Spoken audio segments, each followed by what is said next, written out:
Plastic ও মাইক্রোপ্লাস্টিকের দূষণ রোধ ও সচেতনতা সৃষ্টির লক্ষ্যে মাইজভান্ডার দরবার শরীফে অনুষ্ঠিত হয়েছে সেমিনার।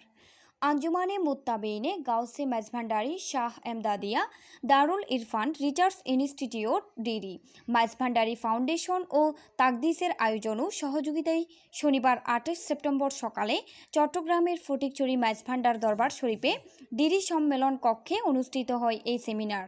এমন একজন প্রধান উপদেষ্টা যিনি পুরো বিশ্বে জনপ্রিয়, ওনার একটা 3-0 পৃথিবীর স্বপ্ন নিয়ে পুরো পৃথিবীতে উনি এই 3-0 একটা ভবিষ্যৎ রূপকল্প, একটা স্বপ্ন সবাইকে উনি দিতে চাচ্ছে। মাইজভান্ডার গাউসিয়া আহমদিয়া মঞ্জিলের সাজ্জাদানশীন হজরত মাওলানা শাহ সুফি সৈয়দ এমদাদুল হক মাইজভান্ডারের পৃষ্ঠপোষকতায় এবং নায়েবে সাজ্জাদানশীন এবং ডিরির ম্যানেজিং ট্রাস্টি সৈয়দ ইরফানুল হক মাইজভান্ডারির সার্বিক তত্ত্বাবধান ও সভাপতিত্বে সেমিনারে মূল প্রবন্ধ উপস্থাপন করেন চট্টগ্রাম বিশ্ববিদ্যালয়ের ভূগোল ও পরিবেশবিদ্যা বিভাগের অধ্যাপক ডাক্তার ইকবাল সরোয়ার। জাস্ট আপনাদেরকে আপনার দৈনন্দিন জীবনে যেই এই প্লাস্টিকটা আমাদের আঙ্গাঙ্গিভাবে জড়িত হয়ে গেছে সেটা সম্পর্কে একটু জাস্ট সচেতন করব। এখানে একটা ছবি দেখতে পাচ্ছেন, প্রথমে লেখা আছে প্লাস্টিক এবং মাইক্রোপ্লাস্টিক দূষণ। দূষণ কি সেটা তো আমরা জানি, পরিবেশ কি তো আমরা জানি।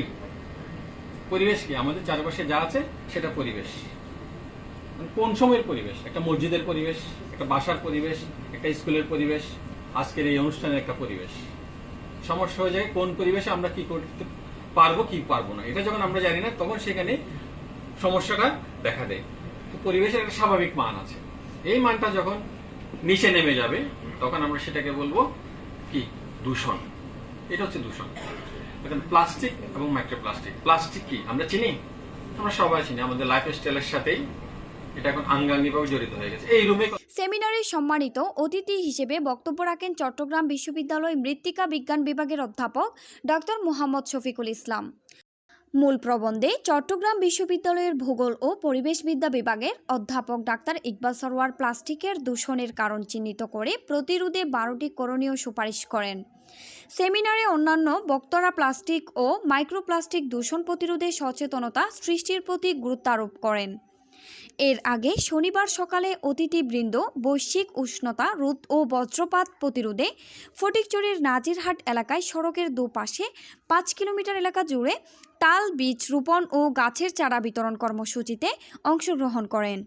অনুষ্ঠানে আঞ্জুমানে মুত্তাবেইনে গাউসে মাইজভান্ডারি শাহ এমদাদিয়া দারুল ইরফান রিসার্চ ইনস্টিটিউট ডিরি মাইজভান্ডারি ফাউন্ডেশন ও তাকদিস এর কর্মকর্তারা উপস্থিত ছিলেন।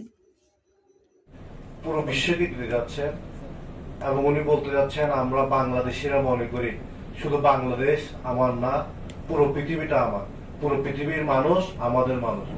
ফলে পুরো পৃথিবীটাকে আমরা শূন্য কার্বন নিঃসরণ, শূন্য দারিদ্র, শূন্য বেকারত্ব এবং এই যে 3-0 যে ধারণা, এটা নিয়ে উনি পুরো বিশ্বকে আমাদের পৃথিবী এখন যে ধ্বংসের দিকে যেভাবে আগাচ্ছে আস্তে আস্তে, এটা থেকে ফেরানোর জন্য আমাদের পরিবেশ, আমাদের অর্থনীতি, আমাদের মানব সমাজ এটা যাতে দীর্ঘদিন টিকে যেতে পারে এই পৃথিবীতে, তার জন্য উনি দিক নির্দেশনা দেওয়ার চেষ্টা করছেন।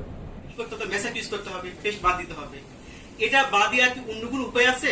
পেস্টটাকে কোন মোড়কে আপনি দিবেন? আপনি যে সাবান ইউজ করেন, সাবানের যে মোড়কটা, সাবানটা আপনাকে কিভাবে দিবে? কোন মোড়কে দিবে? এটা কিভাবে প্রিজার্ভ করবে? তবে সাবানের মুখটা আপনি কি করবেন? আপনি যে বাসা বাড়িতে যে আপনি যে প্লাস্টিকের বোতলে যে আপনি পানি নিয়ে এসেছেন, পানি খাচ্ছেন, এই যে আপনার যেটা তেলের যে আপনি তেল নিয়ে এসেছেন, সয়াবিন তেল নিয়ে এসেছেন, তো সয়াবিন তেলটাকে আপনি কিভাবে দিবেন? আপনি এগুলোর উপায়টা কি? প্লাস্টিক যে আমরা যে পলিথিন যেটা বললো, স্যার যেটা বললো যে বাজারে গেলে আমরা প্রত্যেকটা জন্য, আলুর জন্য একটা পলিথিন দিচ্ছি, পটলের জন্য একটা, পেঁয়াজের জন্য একটা, রসুনের জন্য একটা, এগুলোর অ্যাভয়েড করার উপায়টা কি? সেগুলো আমরা বাসা বাড়িতে কি করে ইউজ করতে পারি? এগুলোর জন্য রাষ্ট্রীয় পর্যায়ে তার বিকল্পটা কি ইউজ করতে পারে? রাষ্ট্রীয়